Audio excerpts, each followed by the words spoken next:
Good afternoon, gentlemen. GA to everyone joining us in the chat as well. Good to be here for another live discussion.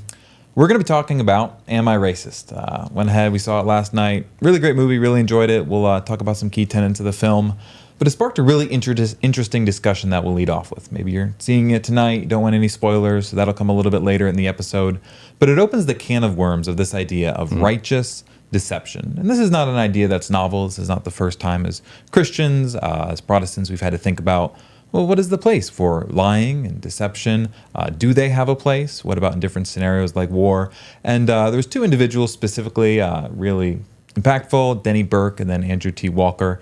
They liked the movie, but they came out and they said, but what about the way you deceived these people, the way you set up these workshops, the way you set up these interviews, the way you talk to them? You wore a disguise after all. You did all of this, and even that's kind of deceptive, name. right? Yep. Matt Walsh would be claimed to be conservative Christian, certainly conservative, Catholic, but he's claiming to be a Christian and then putting on a wig. He even created for the movie a fake web page. Right. They had a whole information page, build themselves as something totally different to be able to get in, to do these interviews, to complete this movie.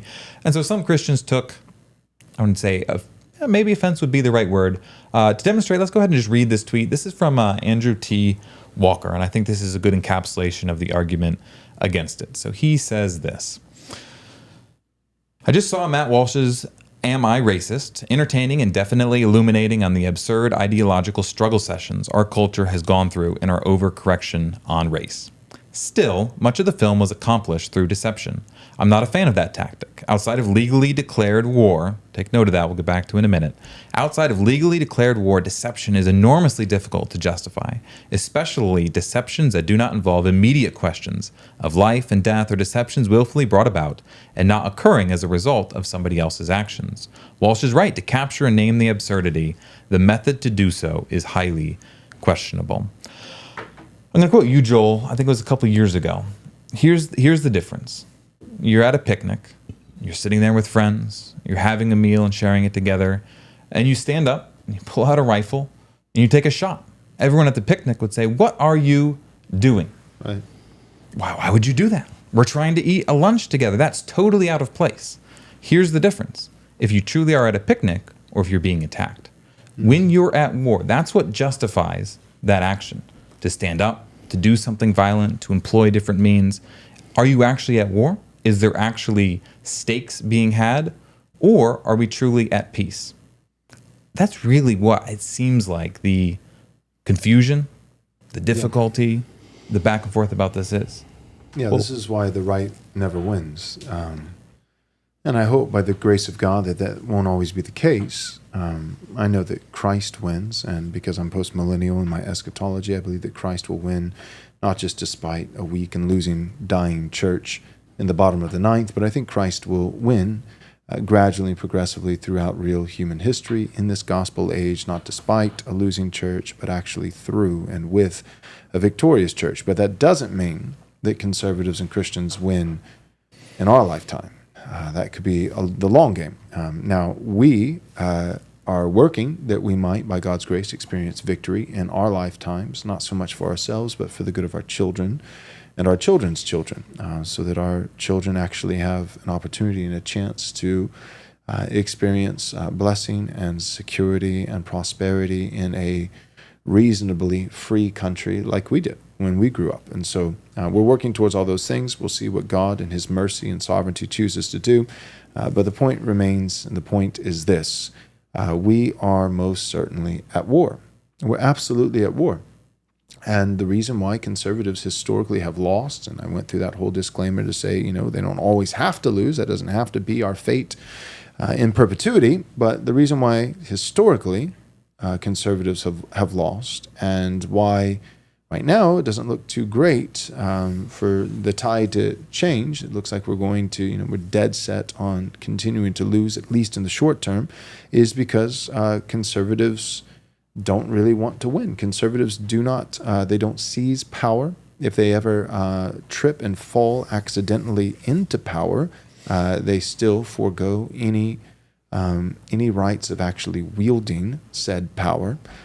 Conservatives are remarkable in their ability to snatch victory, or to snatch defeat from the jaws of victory. Yes. Time and time again. And so I like Andrew T. Walker. I think he's a good enough guy, and he's done some good things on the public stage. And he actually does have some influence. He's not just LARPing.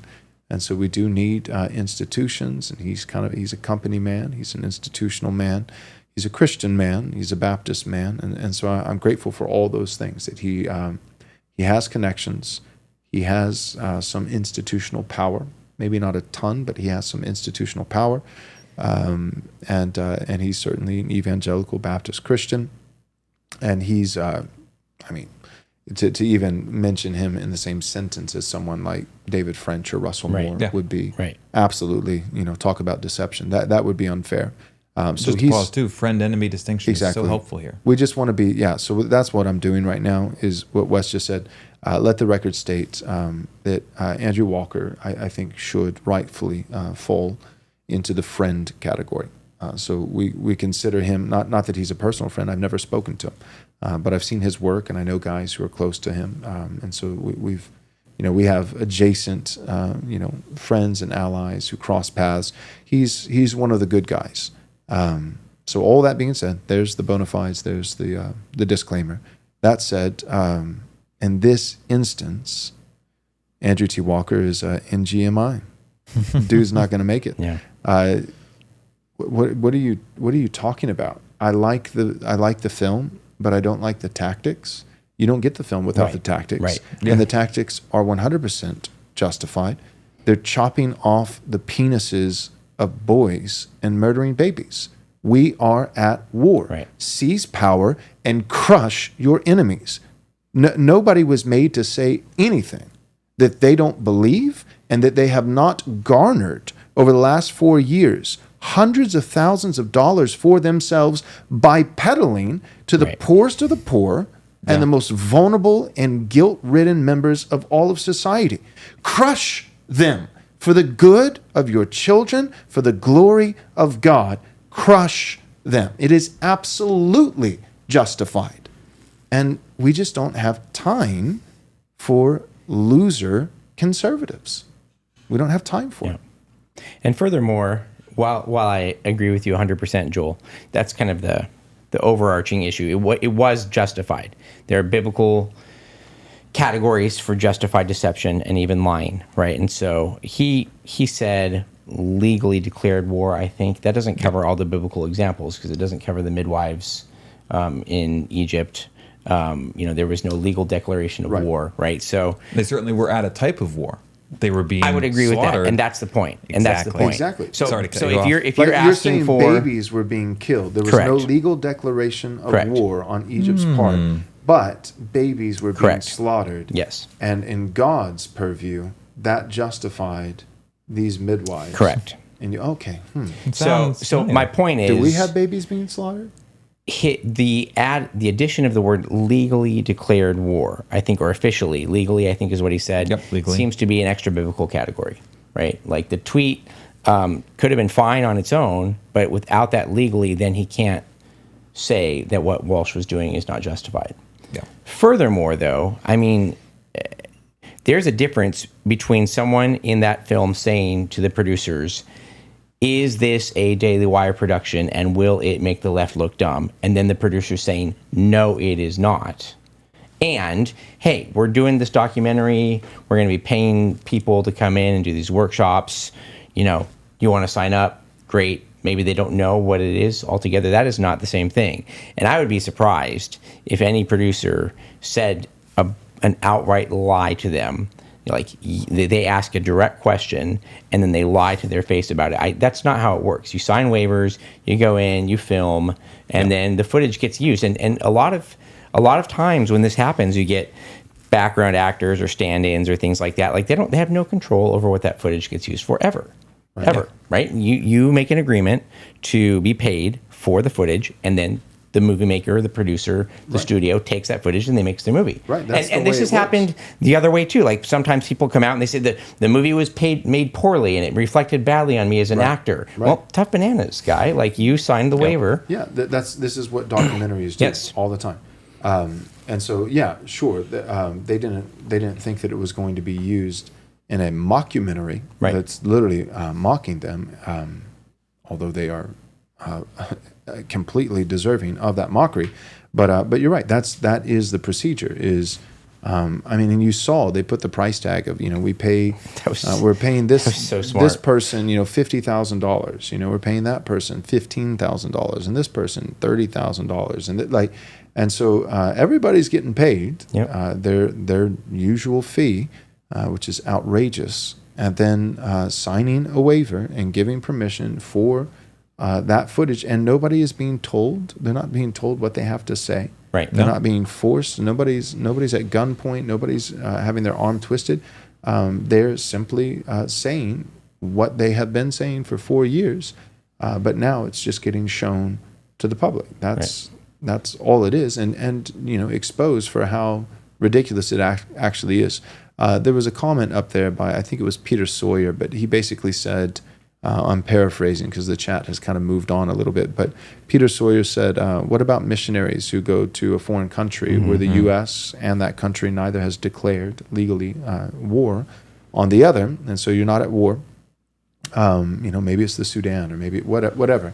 But you come in and you're granted, because now this will be tough for some of our American hearers, so real countries, every country in the world except for ours, actually have standards if you want to come into them. So this is tough. Like when missionaries go in, they leave America and they go into every other country on the planet except for ours. They have to have a reason to be there, and they have to be granted, access in order to stay there, and how long they can stay there, and what they're allowed to be doing while they're there. Those kinds of things. That's how real countries operate. We currently don't live in one, but that's just to remind everybody, you can't just hop on a plane and fly somewhere, undocumented, and be given a check for $150,000 in the state of California for your down payment of a house as an illegal immigrant, and then also get a driver's license and vote in national presidential elections. So while eating cats and dogs. So that's that's not something that the rest of the world does. Only a wicked nation that hates its own people like America. That being established, what Peter Sawyer was saying is that when missionaries from America go into another nation, they have to actually give a reason and get approval for being there, and often their main purpose as a missionary is to evangelize and share the gospel and to help towards church planting efforts, and maybe even to function as a pastor and preaching on the Lord's Day, and that's the primary focus, and even to bring Bibles with them and different resources. But they get in under a pretense, and I think pretense is a fair word here, a pretense of being perhaps starting a school or being a teacher. Right? I mean, Michael, you yourself have done that. And the teaching, it's not that it's illegitimate. It was a legitimate school, and that in itself was a ministry of sorts, but it wasn't the only reason you were doing or other even the things. primary reason. Do you want to share just real quick, obviously not your life story, we don't have time for that, but... Well, it's a little different there because I lived in Taiwan for 6 years, and Taiwan is not opposed to preaching the gospel. But I know personally missionaries who did the same thing in China and have been kicked out or have had to basically flee. And some of them, it was as cordial as the police showing up and say, you have a week to be out of the country, or it's going to be a different conversation. And some of it was mission agencies getting a contact and saying, your missionaries need to get out now because they're going to be arrested next week, sort of deal. But all of those missionaries were there starting a tea growing company or as a university consultant or some sort of cover. And yes, they did devote time to that. Like the cover had to hold up. If someone showed up, they had to see that they were teaching at a school or something like that. But obviously not their main purpose for being there, right? And so technically they didn't lie. They didn't say, I'm going to teach and then never teach. They did teach, but it was a pretense. It was a front. It was a deception of sorts where that wasn't the main reason that they were going to be there. Right. Yeah. And thinking categorically, so you going to Taiwan where it's not illegal to do so, there wasn't a need to lie. It was not, I think of Paul, it says we wrestle not against flesh and blood, but against principalities and powers. So that's spiritual war. So lying for the purpose of getting to the front lines and fighting spiritual war, justified. A culture war in the same way, lying to individuals that are bringing subversive ideas in, also justified. But then to give a category, an example, in the marriage, a husband and a wife are not at war, and deception and lying are not allowed. Right. A husband can't deceive his wife because he is not at war with her. Right. Now, even that, say she's trying to take his kid to California and change their gender, Right. then you could actually say, oh, I'm just picking him up at school and bringing him right back. Maybe. Yep. But that's because the relationship has completely changed. But you have to say, okay, if I'm in war, Hebrew midwives, even Jacob, we talked about Jacob and Rebekah. Yeah, let's go there first. The way they deceive Isaac. Jacob is spoken very highly of in Scripture. So in Hebrews, when it talks about Esau selling him his birthright, it doesn't talk about Jacob deceiving him. Jacob is actually called blameless. He's described as a blameless man, a just man. Yeah. And that's in comparison against Esau, who sells his birthright. There's an interpretation of that word hunter that could kind of mean savage. He's a savage. He's a barbarian. And so there's this promise made to Rebekah when she has both twins in the womb that Isaac, the father, her husband, would have known about, that the younger would rule over the older. And that was a prophecy made by God. Yep. Right. So God tells Rebekah, listen, you've got 2 children in here, and the younger one of them is going to serve the older. But Isaac disregards. We don't have any insight into why he does. He's old. He's maybe going senile, and he disregards it. Yeah, God said that, but I really like Esau. He's a great cook. So you've got Jacob and Rebekah, and they see, okay, God made this promise, but I can see Isaac not following through with it. I see Esau ready to take on the covenant blessings, and they go in and they deceive him for the purpose of furthering God's promise, for the purpose of, I don't want to say taking what was promised to them, but really in that sense. God made a promise. He says, this is what's going to happen. They didn't just sit back and say, well, we'll see what happens. Man, Esau's going in to bless. They get to work, and neither of them in the biblical narrative are spoken of wrongly for it. It's recognized, hey, wickedness was being done, you were being robbed, and you employed a level of righteous deception that was not malicious in order to do what was right. Right. It's the same as, Judah and Tamar, the Black Widow. Right. So I mean, Judah has, at this point, it's comes down to his 3rd son, and he's like, nah. Yep. Too many sons have died. I'm not giving you a 3rd. And so, the first son, the Lord kills because he was wicked. We don't know exactly why, but he was, did evil in the sight of the Lord. And the second son is supposed to fulfill his older brother. The first son's, his lineage and line. He has a brotherly duty to produce offspring for his older brother so that his name wouldn't be blotted out from the earth. And he refuses to do that. So we have the sin of onanism in this case, and the Lord sees that as wicked, and so he puts him to death. Onan was his name. So the first brother dies, second brother Onan dies, and now there's a 3rd son. Tamar, is not. Judah withholds him from Tamar, and it would have been her right to have that 3rd son now as her husband.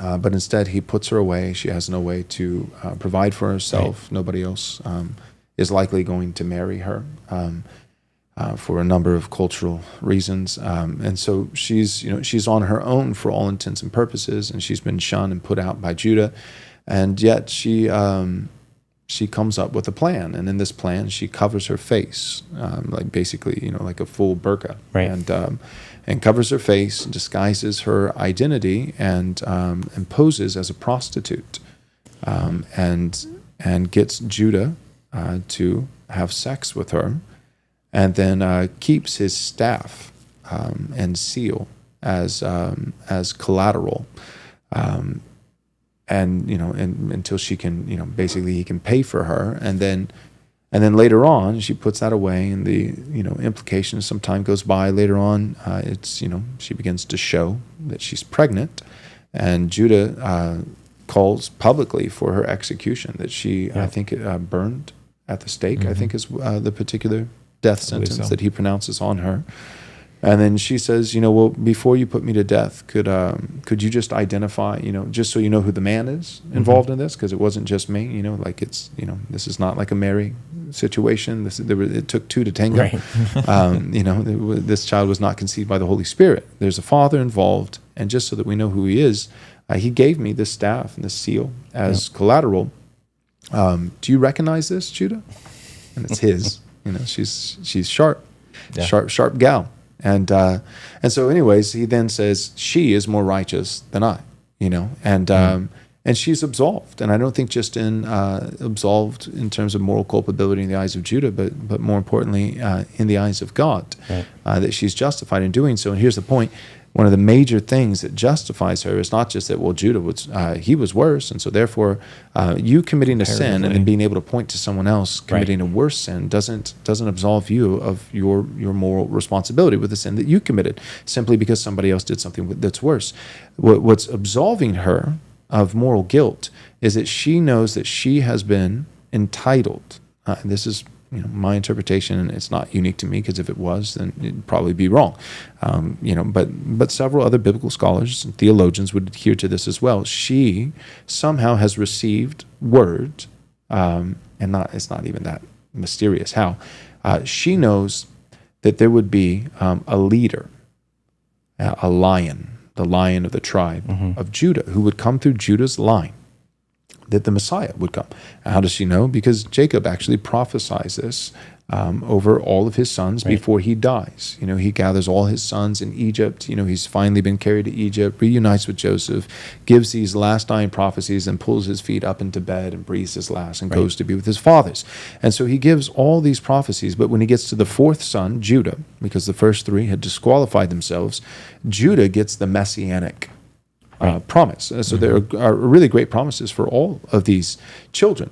But Judah gets the unique messianic promise that you are going to father, through your lineage will come the Messiah, who ultimately is going to be the Savior of all people. So the seed, singular, that was promised previously to Abraham, now is portrayed not merely as with Adam and Eve, it's a serpent crusher. With Abraham, it's a seed who through him all the nations of the world would be blessed. And then when you get to Jacob, it's a lion, it's a leader, and there's a scepter. The scepter is given to Judah. So there's a civil, kingly aspect to it, not just Savior, meek and mild, or Lamb of God, but lion, ruler, king, Messiah, the deliverer of Israel, and like what was already said to Abraham, a seed who would bless beyond Israel all the nations of the world, true Israel. And so all that being said, of course Tamar knew this, right? You're not even talking that many generations down the line. It's from Jacob, spoken out loud to all his sons, Judah being one of them. Judah would have said this to his sons, and Tamar's been married already to two of them. Right. Yep. So of course she knows the promise. So then what is Tamar doing? What absolves her of her guilt? Well, she pretended, was deceptive and pretended to be a prostitute and committed sexual immorality, but Judah was even worse. And so therefore she's absolved. No, what she knows, the reason she wants that third son is because she knows and believes in her heart of heart, and I think she's right, that God had providentially chosen her to be the mother of the Messiah. That she has been given a promise that she would be the mother of this messianic lineage through Judah. And Judah's trying to cut her out of that messianic promise, that messianic heritage. And so she says, no. And that's the same thing. My point is, that's the same thing that Rachel is Jacob. is doing with Rachel does that also with her father Laban, but my mistake, Rebecca does Jacob. with Isaac. Yep. Rebecca had word, as Wes said earlier. She had word from the Lord. The Lord gave her a prophetic word that the older shall serve the younger. And then Paul later on in Romans 9 fleshes that out. Jacob I loved, but Esau I hated. Romans 9:13. So she has this word. She knows that there's a messianic promise. The promise of the seed to Abraham is now going to go through Isaac, and the Lord has determined before the two twins had ever even been born that the older shall serve the younger, that the messianic lineage would be carried through Jacob and not Esau. And she knows this. The Lord spoke to her, and the obvious assumption is that Isaac knows this, and he doesn't care. Isaac is playing favorites. He just likes Esau because Esau makes meals for him and hunts wild game and is a little bit more manly, and so he's looking over with preference and partiality, a sinful form of partiality, looking over Jacob when he has a word from God Almighty. Isaac is in sin, and Jim Jordan even talks about this, that Isaac's he's at that point Jacob's able to deceive him because Isaac is physically going blind, and so he puts goat skin, animal skin, attaches it to his arms to appear as though he's hairy like Esau.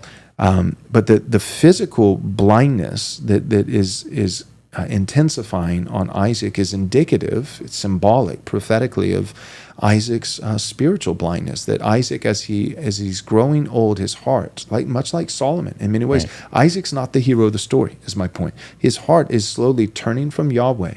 He is actually forsaking the prophecies and the promises, messianic promises that matter, and going towards his own preference and his own comfort, to where he's completely blind. And it's Rebekah, not even Jacob, but it's actually Rebekah, his wife, Jacob's mom.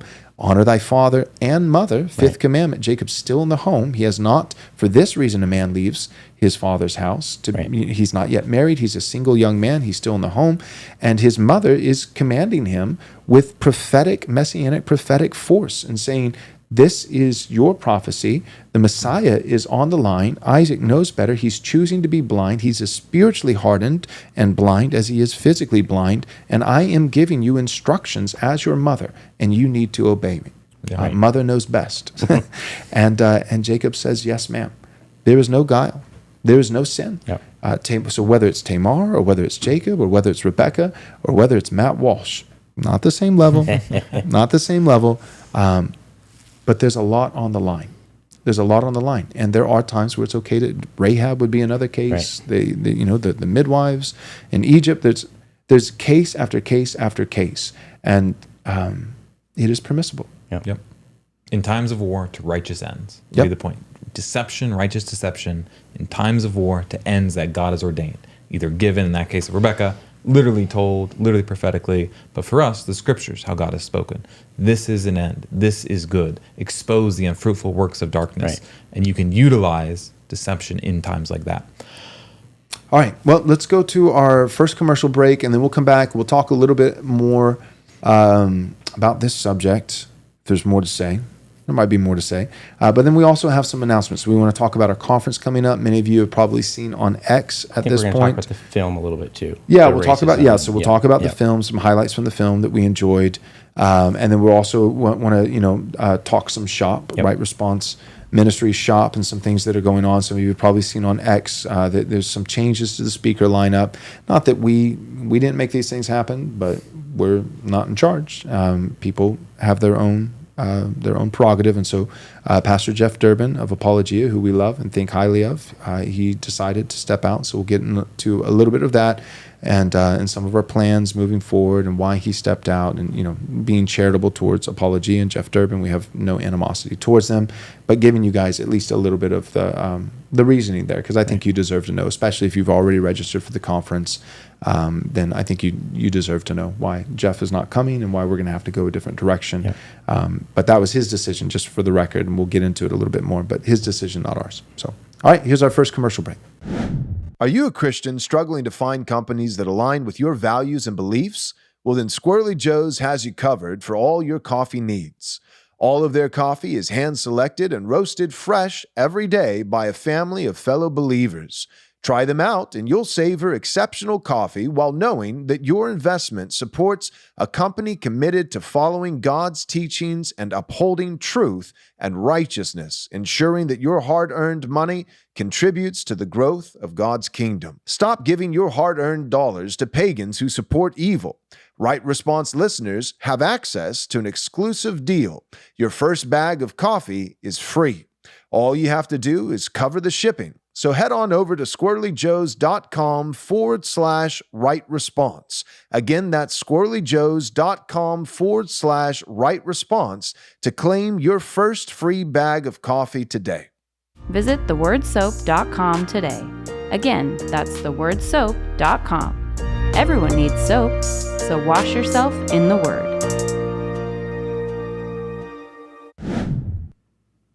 All right, welcome back to our Wednesday live stream. Couple things. Number one, give us a thumbs up if you don't mind. It helps the algorithm and pushes the video out to as many people as possible. I'm trying to remember to ask you guys to do that each week. It's hard to remember because we usually, in our videos, we just kind of go with the content. We've got a lot to get to. And I understand that, we have over 100,000 subscribers on YouTube, which we're incredibly grateful to you and your support. But we still don't really think of ourselves as YouTubers. We're involved in a local church and with ministry. So I'm not like the typical YouTubers, like, smash the like button, and leave me. But I have realized it's inescapable because it actually does work. So do us a favor. Go ahead and give a thumbs up to the video. Feel free to comment. That helps get it out. We've got a notorious troll, and so you're doing the Lord's work. Thank you.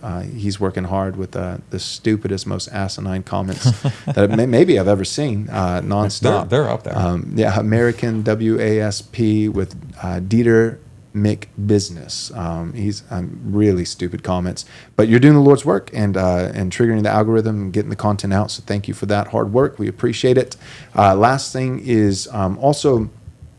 You're probably aware. I rarely mention this, but it's worth saying briefly.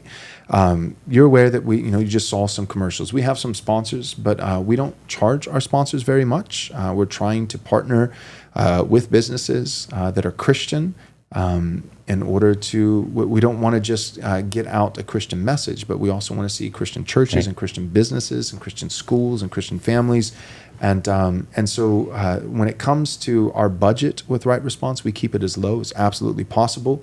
This is not my full-time job. My full-time job is as a local pastor, but we cannot put out the level of quality of content we do and the sheer amount of content that we do without paying some workers. And so our main guy, the only guy who's full-time at this point, that has a family, a wife and children, and we need to give a full-time wage to, and not cheat just in the name of ministry, because let's be honest, that's what ministries do all the time, is they cheat Christians out of a livable wage and say, well, you're serving the kingdom of God. So Nathan Elam is full-time as our tech director. He's doing all the video editing. He's doing all the administration and things on the back end and emails and setting up our conference and working with speakers and coordinating this and coordinating that. And so we need to be able to pay him. We need to be able to rent our studio space. There's equipment that we need to have. There's unfortunately, I wish this wasn't the case, but life involves money, and even when you're trying to do Christian life and Christian ministry, it involves money.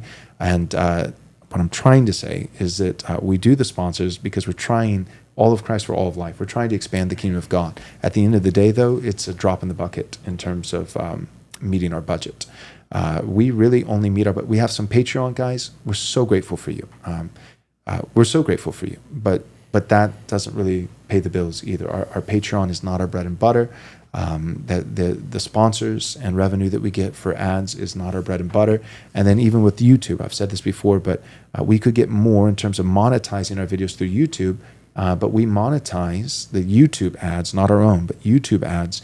We monetize less than half of our videos because we know if we monetize them, it puts them in the crosshairs of YouTube exponentially more, and YouTube will be all the more likely to cancel our channel. And we want our channel not to be canceled on YouTube because it gets out to 10 times as many people on YouTube than it will on Rumble. I understand. Praise God for Gab. Praise God for Rumble. I'm casting no shade on some of these alternative social media platforms. I think that's great. Do it all. But here's the reality. Let's just be frank. We will not have the same reach. We won't. We won't. I know Andrew Torba. Yeah, Andrew Torba is a friend, and Andrew Torba would take no offense in me saying, Andrew Torba himself posts on Twitter all the time. Why not just post on Gab? Because he's not an idiot. He's the CEO of Gab, but he knows like reach matters, influence matters. So it matters being on something like YouTube. But for us to stay on YouTube, being as conservative and far alt right wing extremists that we are by today's standards, aka we believe what everybody believed 100 years ago. But to have that kind of conservative, faithful content and to be on YouTube, the only way we even stand a chance at survival on YouTube is by just compromising and settling and just accepting that, okay, we're going to take in a third of the YouTube ad revenue that other people will be able to take in, right? So like when do we turn on the ad revenue? When I'm talking about ferries. That's right. Right. Yeah. So here's a giant video, right? Here's a Nephilim video, and YouTube revenue on because Nancy Pelosi, she doesn't care about fairies and Nephilim, but they care about the stuff we're talking about today. Yeah. So this is where we don't put on the YouTube ad revenue, and we lose money. So the point is, sponsors, we just don't get a lot of money for our own commercials. We miss out on a lot of YouTube revenue. Patreon, we keep it affordable and cheap, and we're grateful for you guys, but it doesn't pay the bills. So here's the pitch. I'm not going to do this all the time, but we need to do it occasionally. We need for some of you to be willing to donate. We are a nonprofit ministry. It is tax deductible. And if you are able and willing, you're a Christian, and you would like to support biblically faithful content like ours, then we humbly request, and we're incredibly grateful if you do. You go to rightresponseministries.com/donate. Again, that's rightresponseministries.com/donate. And any kind of donation that you're able to make, please don't ever do this at the expense of tithing to your local church, first and foremost, but as an offering above and beyond. If you're able to do so, we greatly appreciate it. All right. Yeah. All right, so let's get into movie review. This is one of the first ones we do. Maybe if you guys really enjoy it, let us know in the comments. We'll do more. But we all saw the movie last night. I just want to start off with the premise and the title of the movie. So Matt Walsh's documentary movie, Am I Racist? This term, if I was to go to my great-grandfather, let's say, in the 40s or the 50s, and I say, Great-grandpa, I saw a movie last night. Oh, what was the movie called? Am I Racist? He actually probably wouldn't know what I'm referring to. Nate, you can show a chart here. We showed this a couple weeks ago. This is a Google Ngram, and a Google Ngram shows the percentage of a certain word in a given year among all the corpus of the writings that are cataloged by Google. Everything printed or on the internet. So you're not just seeing the raw numbers. You're not seeing a word used 200 times one year, 5 years later it's being used 1,000 because more books are being published. You're seeing it as a percentage. And it's a very helpful way to track how ideas can ebb and flow. So what you see on the screen here, in the blue line is racism, and then the red line is racist. And this is the use of this term dating back to 1800 in English. I can briefly mention the French and some of the German origins of the word. But what you'll notice, and especially for anyone that's listening, this word was not used almost any time, was not used prior to 1938, and was not used at all in any meaningful sense until 1960. Right. Racism and racist as terms, words, ideas, concepts did not exist 100 years ago. Wow. Right. Did not exist. Right. My great-grandfather would say, Wow. what word is that? You're telling me that for the first time. You're telling me this got made up?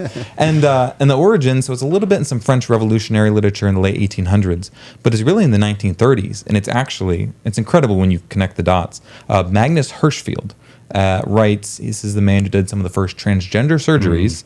He actually had an institute for research into all this perverse stuff in Germany. He writes a book titled Racism, and its publication in 1938 in the U.S. is one of the first English uses of that word. The revolutionary communist Leon Trotsky, he uses it in the 30s as well. It's tough to tell exactly like what first use of a term really brings it into consciousness. But the origins of this term, they're not Christian, Right. They're not conservative, they're not ancient. It is a very, very newfangled term. We got into this in another episode, so we don't have to do it.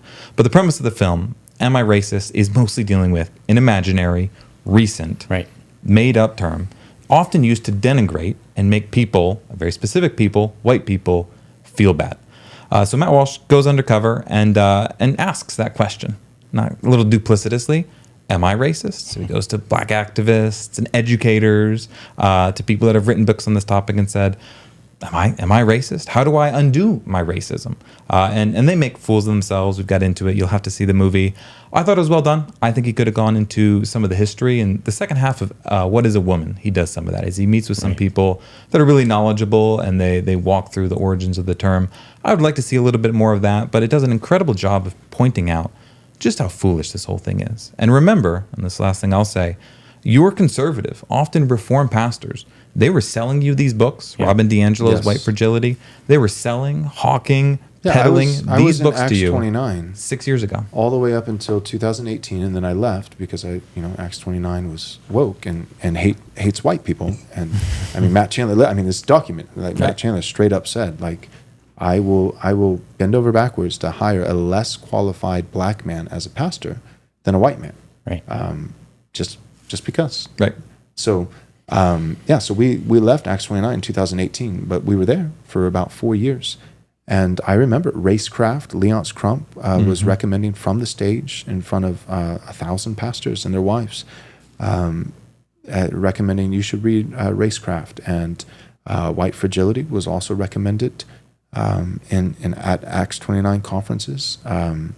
It wasn't like, oh, well, they were. It's funny because people think, of evangelicalism and think, well, some of these guys like in the SBC or this, that, and the other, they were like soft woke. Acts 20, I don't know about the SBC. I can't speak to that. John Harris could do more. William Wolfe could do more. Jeff Wright, Dusty Devers, those guys, are in the SBC. I've never been an SBC guy. But I can speak for Acts 29. There was nothing soft about the wokeness in Acts 29. I mean, Eric Mason was on the international board and like personal friends, like one of the best friends of Matt Chandler, who was the president. And he didn't just recommend a book; he literally wrote the book, Woke Church, that even talked about having black and white spaces, distinct black and white spaces on the Lord's Day at the Lord's table. So this stuff was if you think like, well, yeah, Robin DiAngelo, like the unbeliever, right? Yeah, critical race theory, people, in the world. We're talking about progressive liberals, who murder babies and this and that. Right. We're also talking about Acts 29, and while we're on the topic of murdering babies, I mean, let's just be fair and say like a lot of these pastors that they're on board for that too. Like, I mean, they'll say they're not, but I mean, I remember. What's his name? Ron something, his real name, but his made-up name is Thabiti Anabwile. Yeah, and so his real name is Ron Burns, I believe. Seriously? I don't remember it. Yeah, I'm pretty sure that's it. But again, made-up name is Thabiti Anabwile. But I remember him making arguments. This was back in 2015. Wow. Back in 2015. So we're not talking about like Trump, versus, Kamala Harris. But I'm talking like 8 years ago. In 2015, he made this exact argument with Matt Chandler. Matt Chandler didn't make the argument with him, but it was on a podcast with Matt Chandler where he said, you know what, the enemy we know is better than, the one that we don't. And we know, the Clinton roadmap because we've had Bill, her husband in the past and blah, blah, blah. And he literally just carved out an argument. He wasn't just saying, well, we can't vote for Trump for these reasons, so this election, you need to vote third party or abstain from voting, no, he straight up was saying, cast your vote for Hillary. Right. And at this time, like there was a sizable difference on the sanctity of life and policies between Trump in 2015 and Hillary. I mean, this was I'll vote for Trump today, given the alternative. But this was, you talk about good Trump. This was golden escalator. Right. Trump. This was this was high Trump days, right? This was Brave New World. This is the best Trump days. This is the Trump, that we want. Where he was like unprovoked, being asked and just shooting from the hip and saying what he really believed. And they're like, well, what do you think do you think that a woman should get a penalization if she has an abortion? He was like, well, yeah, of course. I'm smart enough to know that's consistent. Yeah, he's like, well, yeah, I know that's consistent. And the answer has to be yes. Like he did, like God bless him. He hadn't been ruined yet, Right. like he hadn't turned into a politician. He was still thinking logically and justly and these kinds of things. And so we're talking about the best of Trump, the most pro-life that he ever was, marching at the pro-life march or March for Life, and ready to appoint his 3 Supreme Justices to get Roe over. The most pro-life Trump, which was more pro-life than Bush and more pro-life than Romney, and more like if you voted for those guys, then on the life issue, Trump was better than both of those guys back in 2015.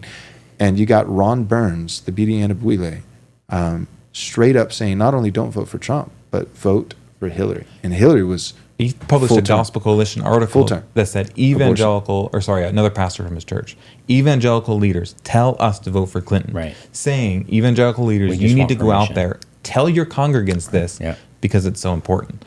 absolutely horrible. Just race hustlers. So You're right. So I know that was a long way of saying, going back to the film, Matt Walsh and Am I Racist?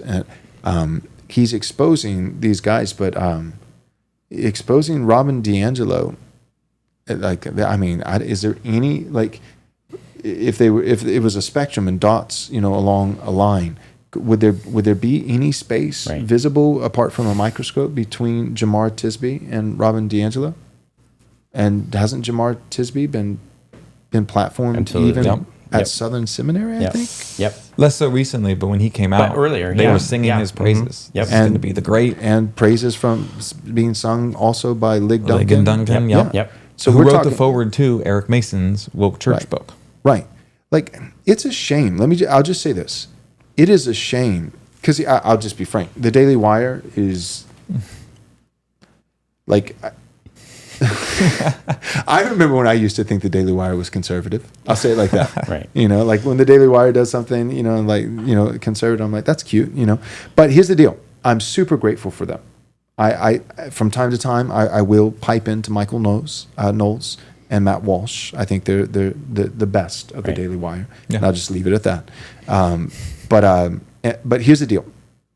They're not that conservative. Mm-hmm. The movie Am I Rich? It was not that conservative. Right. It's not. And I think Matt Walsh would even admit that. It's just like, this is like milquetoast. This is like what everyone in the 90s, this is what a Democrat would have believed in the 90s. It's not that conservative. This is not like, he didn't go into like MLK was funded by Jews, and a Marxist, and like none of that. Right. This is like your milquetoast, just don't be woke conservatism. Not that conservative, in other words. But I'm grateful for these guys. Here's my point. Grateful for these guys and the Daily Wire, because you talk about conservatives wanting to win and doing something and building an institution, having capital, cash, and garnishing power, and then wielding it to make changes in real scenarios. Like, you could argue that the reason why Glenn Youngkin was elected in Virginia a couple years ago instead of the other guy who, like Tim Walz, was down for killing babies after birth. Yep. If the woman decided she didn't want it, then they would leave it on a stainless steel tray to sit there. They want to kill it, like give the death blow, but they would, as Trump said in the debate, and he was fact-checked, aka lie-checked by ABC, but what he said is, essentially, or they would essentially or basically execute it, not literally, but by abandoning the baby, you have effectively, for all intents and purposes, handed it over to its death. It cannot live if you abandon it. And Tim Walz, I think it's 6 or 8 babies that have happened since he signed a bill that allows for that. So this is death after birth. Death of babies legalized after birth, and the governor in Virginia before Glenn Youngkin, same thing, and you can make an ironclad case for the only reason that baby killing governor is out, and Glenn Youngkin, who has his own faults but is far better, is because of Matt Walsh. Yep. He helped author an anti-childhood transition bill as well in Tennessee that I believe passed. He was championing it. He was promoting it. He was working with legislators. They have done some good work on the ground. Well, and that was my observation from the movie, is that it was clear that the tack that they took was to expose the grift. Yeah. Right? Like they decided, obviously, the way we're going to roll this back or move the Overton window is not by going into the history. Like you said, Wes, they went harder with What is a Woman, right? They really got under. Like, it was funny in some ways, but it was disturbing also. Yeah. This one was more of a comedy, and the tack was expose the grift. We're going to push the Overton window back towards sanity by exposing the fact that all of these people are just race hustlers and grifters, right? But that's an interesting observation to me, because what does it say about a society? Every society has swear words. Every time period has swear words. We live in a postmodern time where the worst thing that you can do is say something that would challenge how somebody feels, right? And so to call someone a racist is really, all it does is it makes you feel bad, right? It's not even like, as Wes pointed out, it's not even objectively a thing. But what it does is it shames you to the group, and it makes you feel like a deplorable, worthless person. And so it's interesting to me that the approach from Matt Walsh was, we're going to move the window by exposing the grift and not by going after kind of the seedy underbelly as much. And it's interesting to me that shows how much of control and power this idea of racism has on our culture. Yeah. Right? Like moving the window, what Matt Walsh's movie did was good. But since the 30s, 40s, and 60s, this has become the cardinal sin. You cannot recover. You cannot recover from this. You can recover from an affair. You can recover from a hit and run, a DUI. You can recover from having your dogs doing dog fighting as an NFL quarterback. What's that? No, not you. I know. Michael Vick had the dog fighting thing, and he recovered. Like, you cannot recover from this. That tells me that, and so I think it's, when you watch the movie, there are parts of the movie that are downright pagan. Right, where they have these rituals, these trances, these meditation sessions before they talk about their racism. And I think, I don't know, I haven't done the research yet, but it would be very interesting to find if there's any sort of pagan connection between this push to label everyone as a racist, because it's so spiritual. It was so quickly a religion, right? Like anti-racism is a religion. It solves ultimate problems, it answers ultimate questions, it identifies original sin, it either does or does not provide absolution to people.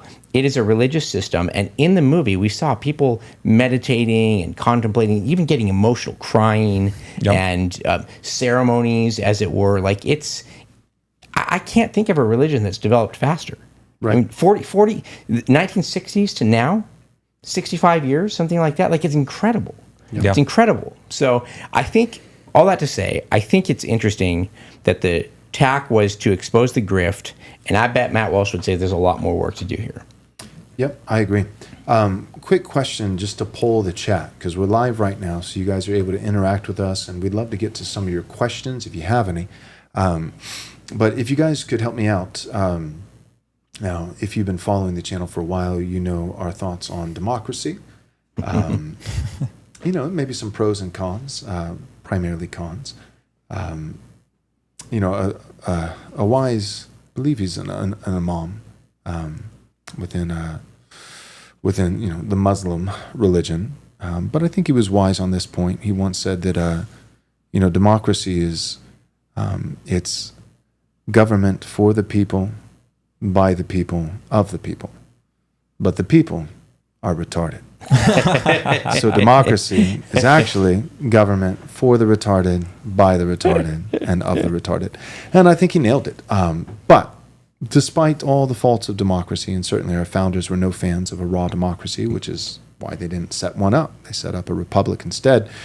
Despite those things, I'm willing to make an exception this once. For those of you who are in the chat, if you would like for us to forever ban American WASP with Dieter McBusiness, if you would like us to ban him from the channel, what we'll need from you is I will need to see, let's see, in the comment section, let's see if we get 10 people. Nathan will be counting it on the side. If 10 people say ban him, ban American WASP with Dieter McBusiness, then we will go ahead and ban him. And if you guys don't want to ban him, then just don't say anything. And we'll let you have your heyday in a true Caesar fashion. Right. I'll look to the, say this feels like a I'll look to, that's right. I'm going to look to you, the people, and he can either live or die. Okay, I'm a merciful Caesar, and so we'll give him a chance. I don't mind it. Because it really does just help the algorithm. But if it's distracting for you guys who are trying to participate in the chat and you like them out, then let us know. Okay, so if 10 of you come out in the comments and say, ban them, so I see a few so far saying ban them. So if you guys want to ban, let me know. And if not, then yeah, that's fine. Let's go ahead and he'll keep helping us out on the algorithm, and that's great. How many bands do we have so far? I think we're getting 10 pretty quick here. 1, 2. All right, so we've got 6. But we do have a couple guys saying, hey, Don't have thin skin and leave them. For the record, it's not for me. It doesn't bother me because I can literally just turn my head, problem solved. So, and if we have one troll live, in the comments after the fact, they multiply by 100. So I'm fine with the trolls. The other thing that I was going to say, go ahead if you have questions, type in some questions. We'll try to get to them. And then there was something else. What else was I going to say? Oh, I thought there was a really good comment. Nathan, can you scroll up to Michael? Yep, that's him. So there's Michael, and then let's keep going higher. He's been fairly active, so he's got a few comments. We'll have to sift. So I know the one you're talking about. Go down. That was right there. Nailed it. Okay, so a couple of you guys in the chat, not just Michael. True. There was someone else who said this too. I think Too Legit to Quit commented on this, and you guys are all saying the same thing and agreeing with each other. And I just want to be clear. I just want to encourage you guys. First, thanks for following our ministry. Some of you guys, we see your name again and again, and it does matter. Like, believe it or not, it does matter. When you get death threats and just negative hate mail all the time. I've had protesters, at my house and at our church.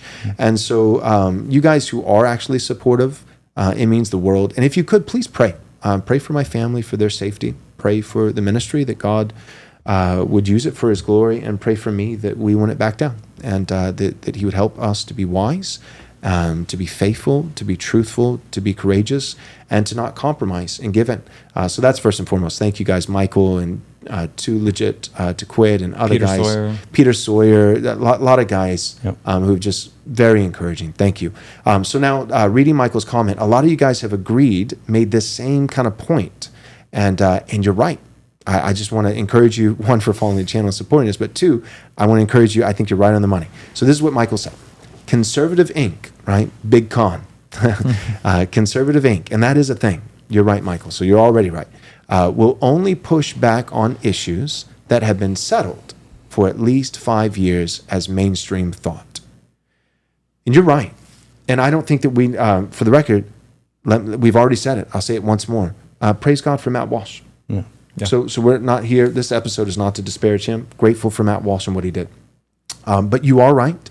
And a number of you have been saying this same kind of sentiment and agreeing with each other. And I just want you to know, I agree with you too. You guys, some of you worded it like this. You said, notice that a movie like this did not come out in 2020 in the summer of love, when we really, really needed it. You're right. And you're absolutely right. And the reason it didn't come out is because the Daily Wire didn't have the courage to do it in 2020. And also you and I didn't have the courage to go to the movie theater and see it in 2020. I think I would have, but a lot of people wanted it. It would have been a flop. It would not. And so here's the reality. You are absolutely right. Big Con is going to come in and profit.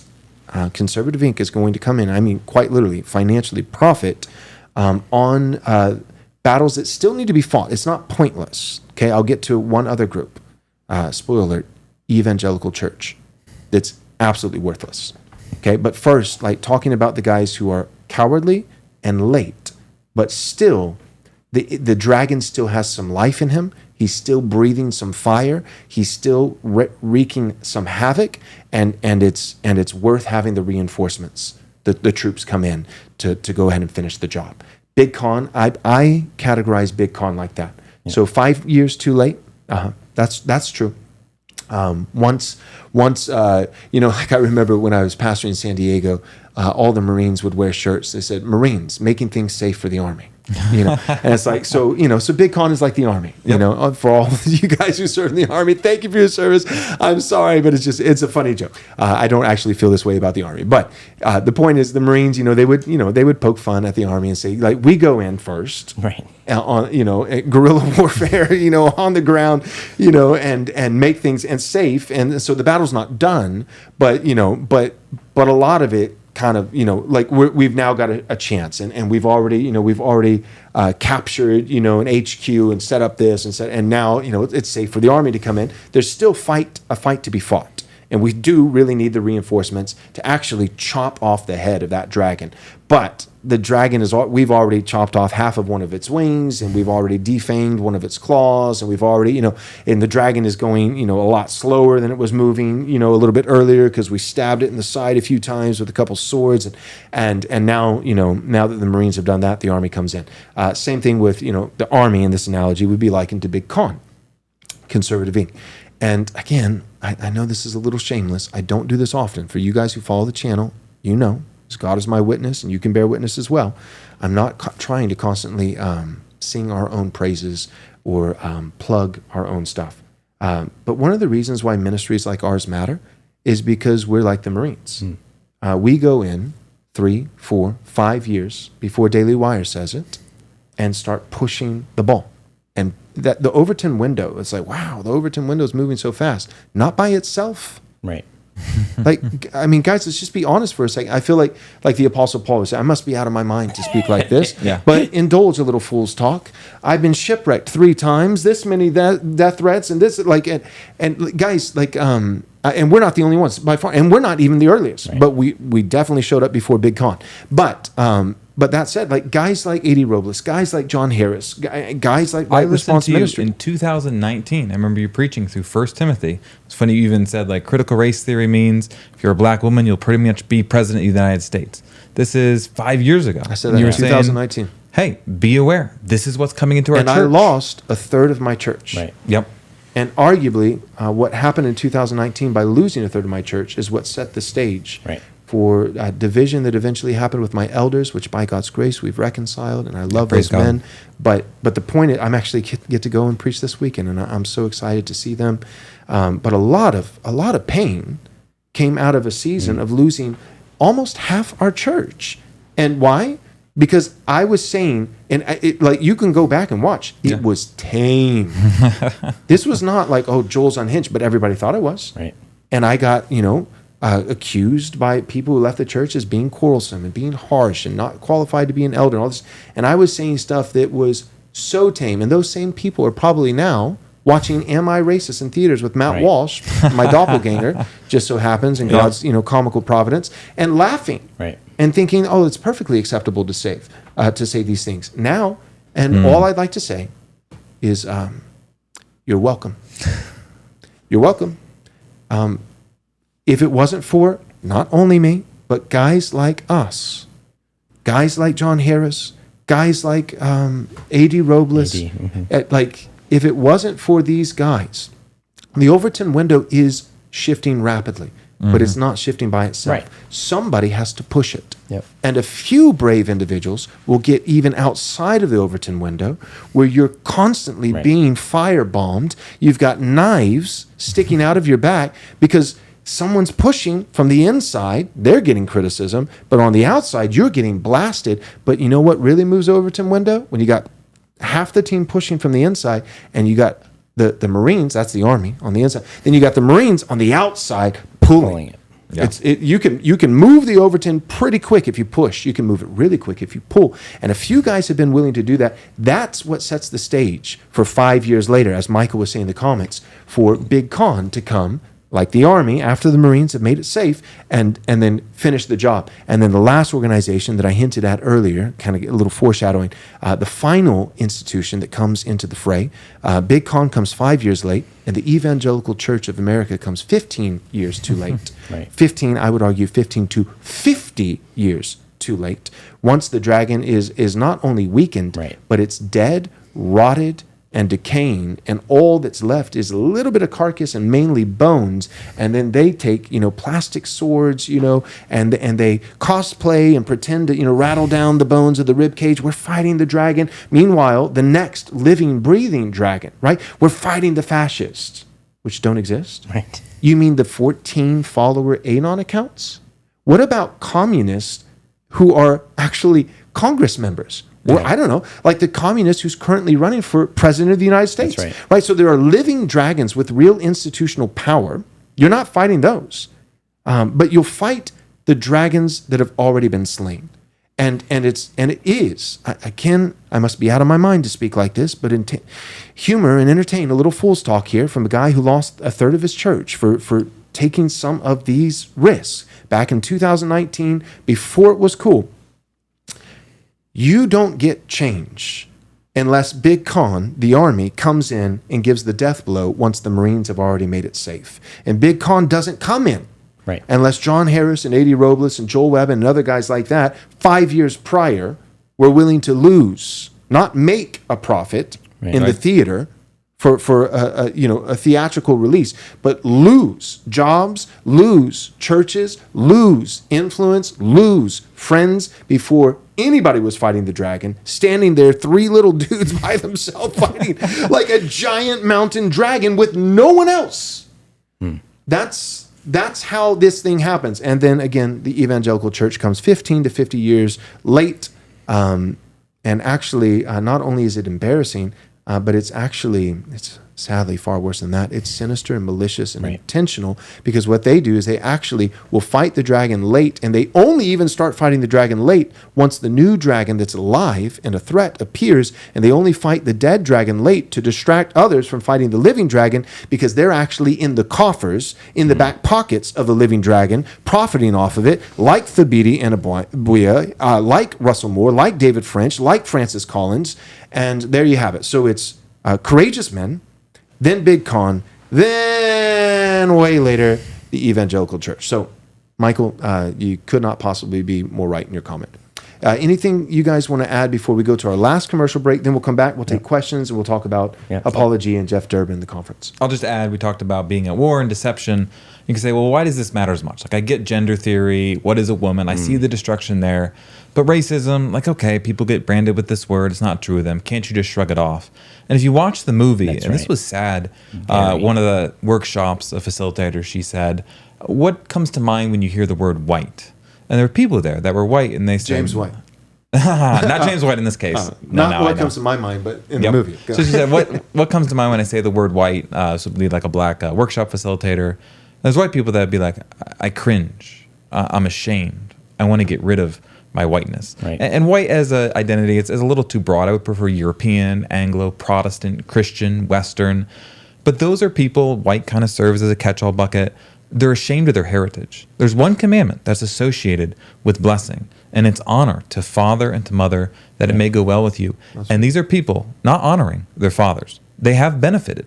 The jobs they have, the affluence, the comfortable lives, those all came from the hard work of the fathers. The early settlers, my goodness, the amount they endured. There was a famine, a harsh winter in Jamestown. 500, 600 people living at the start of it. 61 were left by spring. So they endured tremendous hardship. And now we're 200 years later, and there's white people that are like, I'm ashamed when I hear the word white. I cringe. I don't like it. And when you inoculate 80% of a population, like in a nation like ours, to feel shame, to hate their heritage, to want nothing to do with it, then you get how bad things are. So why does it matter? What do you mean we're at war? It's even if it is a fake sin, who cares? No, it matters because you're poisoning people against the thing they are to love and to honor, to have affection and fidelity towards. And you can't do that. You cannot have people hate their father and then have a functioning, high trust, commodious, economically prosperous society. If you despise your fathers, despise the wisdom they have, you will be destroyed. So that's the war, and that's why it matters. That's why we'll have an episode like this and talk about it, because these are real people and real ideas that have real consequences. That's right. It's good. Well said, Wes. Here's our last commercial break for the day.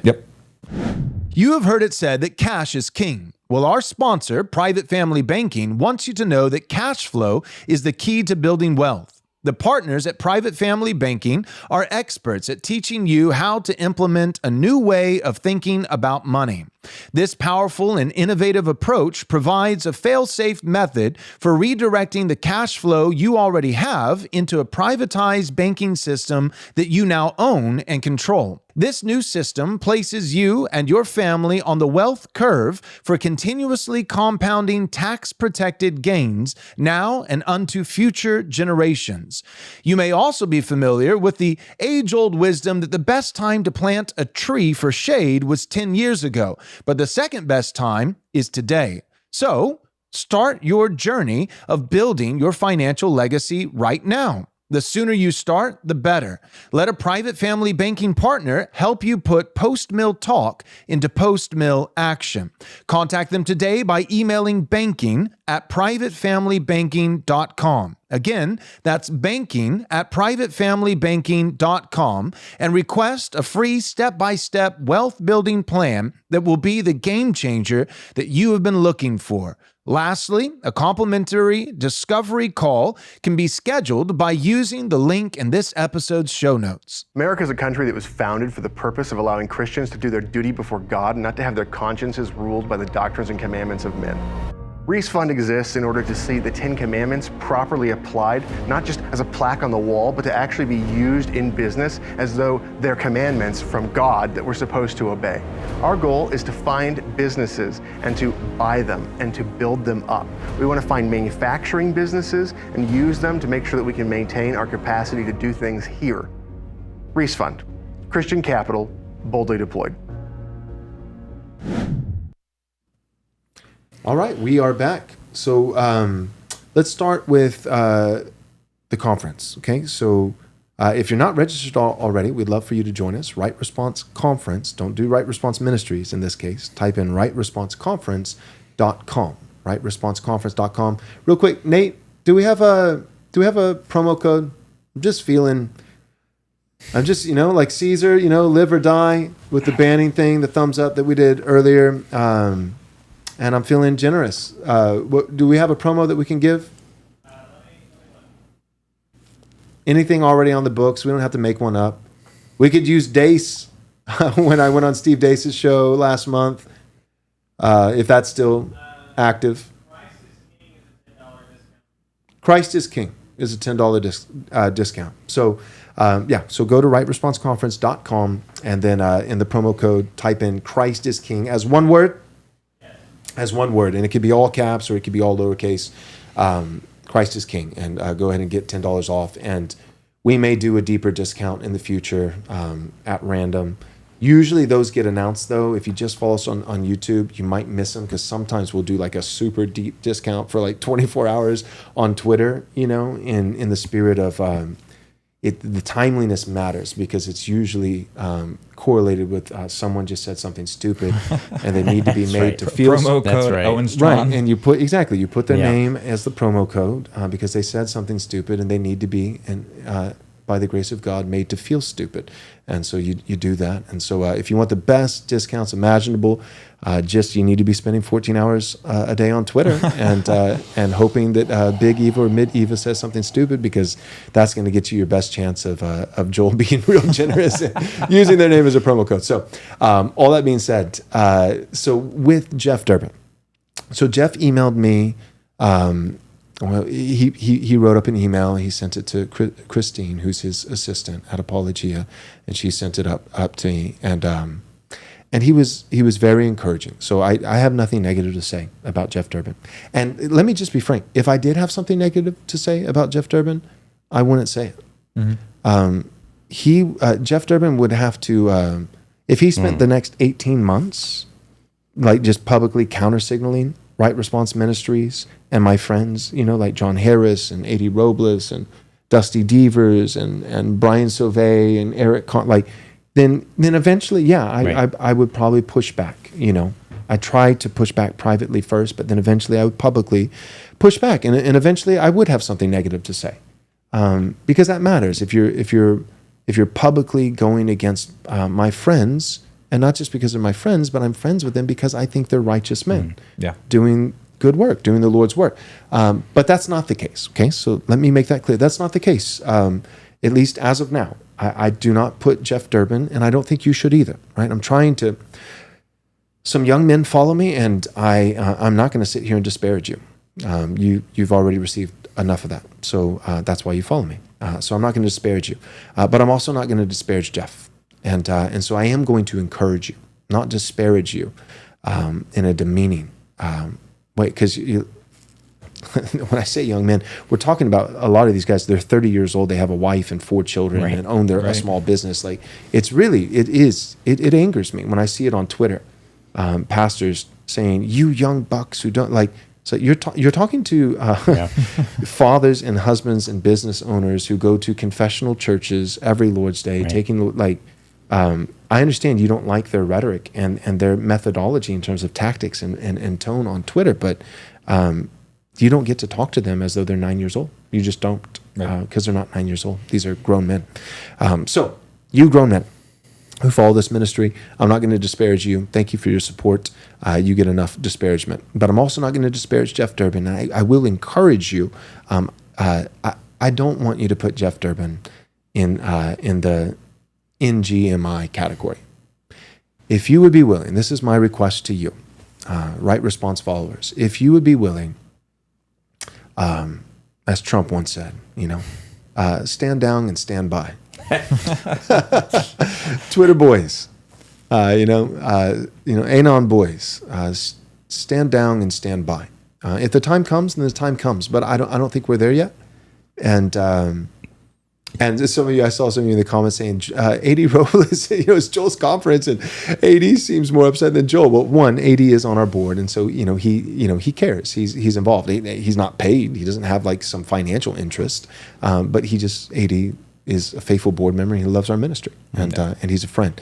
But this is the difference between the Latino guy and the fuddy-duddy white dude over here, so AD is a little bit more zealous and passionate about it. Yeah, that makes sense. That's AD's MO. I get zealous. You guys know I get passionate too, so I don't want to pretend like I don't, because for the record, he is the Latino guy, but he is publicly known as the reasonable Latino. The reasonable Latino. Yeah. But anyways, AD he's been active on Twitter. He's been talking about it a little bit on YouTube, and he's maybe taken a little bit more forceful, but not that much. Not really. He's pretty reasonable, but a little bit more forceful than me.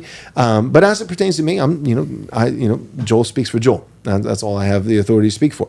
But for me, if you would do me a favor, I just would say stand down and stand by. We'll see, but stand down and stand by, and let's give it a month, and you know what? Give it 3 months, and maybe 6, and maybe, like I said earlier, maybe even a year and a half. Here's the deal: I want to win, but when we win, by the grace of God, not just if, but when we win, I would like to be able to look to my left and my right and see that I still have a couple friends left. Yeah. Like, guys, seriously, like a year and a half ago, the G3 CN wars. Right. And by God's grace, I talked to Virgil Walker this week because he reached out to me to give him the credit that he deserves. Because you know why he reached out to me? Because he's kind. Because he's a good man. And I profoundly disagree with him on Christian nationalism. Right. He doesn't think that the first table of the law should be legislated by the civil magistrate. I disagree with him. The Westminster Confession of Faith disagrees with him. And John Gill, a 1689 Baptist, also disagrees with him. But you know what else I think? I think he's a godly, kind, and courageous man. I love Virgil Walker. I love him. And you know what? I don't want to fight with Josh Bice or Scott Aniol either. I don't know them as well as Virgil, but I love those men too. Can we just admit that maybe we've lost enough friends? Right. I feel it's one thing when God is supernaturally in His providence, and let's be fair, everything that this all is providence. Right. So I'm aware. Right. I'm a card-carrying Calvinist, but hear me out. I think you'll get the sense of what I mean. It's one thing when God supernaturally is whittling down the army of Gideon, right? Where it's like, okay, you got too many guys, let's whittle it down to this. And you still got too many guys, let's whittle it down to that. And then all of a sudden you're left with 300. It's one thing when it's the Lord's doing. And God's doing it so that He might garner for Himself the greatest degree of glory possible, so that it would be clear that it's not by might nor by power, but by my Spirit, says the Lord, that the battle is the Lord's, and that He's the one who brought about the victory. That's one thing when God does it, and if God's doing it, then fine. God does frustrate alliances at times, and God does in His providence part even brothers like Saul. Paul at this point, Paul and Barnabas, right? And Paul didn't go around saying Barnabas is a heretic and he's going to hell. He's like, no, of course Barnabas is a Christian, but we can't partner. Right. Because you still have to make a decision. John Mark is coming or he's not. It's not an issue of heresy. Right. It's not heresy, right? But you still got to make a decision. It's still worth dividing over. So they both bless each other to work in separate portions of the Lord's vineyard. neither one anathematizing the other, but still dividing. And so sometimes God does that. But man, if God's going to do it, he doesn't need our help, I guess is what I'm saying. If God's going to whittle us down to 300 and then to 200 and 100 and down to 50 and down to... let God do it, but let it be something that's done by the Lord and not done by you and me being dumbasses. Like, honest, like, I don't have that many friends to begin with. I feel like Doc Holliday with Wyatt, or, he's like, why would you do this? Why would you go, like, in my defense to save my life? And Doc Holliday says, because you're my friend. Mm-hmm. And Wyatt Earp says, yeah, but I got lots of friends. And I feel like Doc Holliday is saying, I don't. Yeah. I had lots of friends back in 2015, but like Wes, said, bringing back up the historic record, I've lost a lot of friends. And I reckon, since we're going with a Western tombstone theme, I reckon you have too. Friendship is precious, and it should not be thrown away lightly. And I love James White. I see the way that he's engaging, and I do not appreciate it. I don't think that it's right. I disagree. I disagree with James White and the way that he's handling himself. I disagree on the substance of certain things like the Crusades, right. But I also disagree with the method. I also disagree with a lot of the guys who are ticking James White off right now. I feel like James White is being angry, shaking his newspaper on the front porch. But I feel like also the neighborhood kids are pestering the old man and putting dog poop in bags and lighting it on fire. And neither one is helpful. It's just not helpful. So I'm just asking you guys again, I'm not going to disparage you. You're grown men. And you guys who follow our channel and follow me on Twitter, you're not just grown men, you're good men. And everybody tells you that you're crap. Everybody tells you you're racist. Everybody tells you you're Nazi. And I'm just not going to do it. I'm not going to join that team. I think you're good men. I'm grateful for you. I'm grateful for your support. I wish some of you were older and had your businesses a little longer and were a little bit more successful, so you could actually donate more than $10 to our ministry. It does kind of suck that my following happens to be the following that's just getting started financially. We the boomers have money, and the boomers aren't huge fans of Right Response Ministries. But the point is this: I'm not going to disparage you, but I am asking you, respectfully asking you, let's hold off, especially. With Jeff Durbin. Yeah. James White might be a little bit different because he's kind of entered the fray, and some of you already have too. Even with that, I would still say, if we can, let's dial it back. Let's dial it back and honor James White. He's we owe him a great debt of gratitude. I owe him. I owe James White, and you do too. So let's honor him, and maybe dial it back there. But especially with Jeff. Jeff is not on Twitter. Right. He's not disparaging young guys 4 times a day or what, like, so I just don't think it's fair. So all that being said, you guys in the chat, I see you're like, oh, what's the reason? He emailed me, and I don't want to read the email because it was personal, and so I don't want to quote his exact words and betray any trust. But the gist of it was, he said that he just is unwilling to share the stage with Stephen Wolfe, and I am unwilling to disinvite Stephen Wolfe, right. Because I love Stephen Wolfe. Stephen Wolfe is a friend. And not with everything. I would have some disagreements. But when it comes to about 95% of things, it's not just Stephen Wolfe is a friend. He's also right. Oops. Like he's just painful right. Thorn. He's right, he's just right. And I think that's part of the reason why, certain individuals don't necessarily want to talk to him. And I'm not saying Jeff Durbin falls into this category, but others, I think, don't want to necessarily have conversations with Stephen Wolfe. And he's been asking for a long time because I think they kind of have a sneaking suspicion that he's right also. I know he's right, and I can say it publicly, because I haven't really picked a fight with him. I don't have anything to prove. But others... if they say Stephen Wolfe is right, then that's like suicide for them because they've spent the last year and a half saying he's wrong, And so So anyways, that's the reason that Jeff gave us. And I think there are other reasons, to be fair. And again, I don't want to speculate, and I'm not going to betray his trust and read, a private email that he sent. But he did allude to, like, there are maybe some other reasons. Like, over the last few years, you guys have, if you follow this ministry, you've seen it. I'm slowly but surely, continuing. I'm not done pushing the Overton. I kind of like some guys kind of, 2020, they came out anti-woke, and they pushed the Overton in 2020 and 2021. And then, around 2022, they said, and here we are. And we're going to build, plant the flag. Yeah, exactly. We're going to build a nice little hobbit hole in this shire here and live here the rest of our lives. And I still, feel like we've got to go further. I think we have to go further. And so I'm still pushing because I don't want to just get back to the 1990s. I want to go way back. And so there's a lot of people that need to go back. Historically, theologically, also nationally, mass deportations. A lot of people got to go back. And so in every sense of the term. So you guys have been following the ministry. You've been seeing. I'm still kind of pushing. And I think that's what Jeff was maybe alluding to, Pastor Jeff.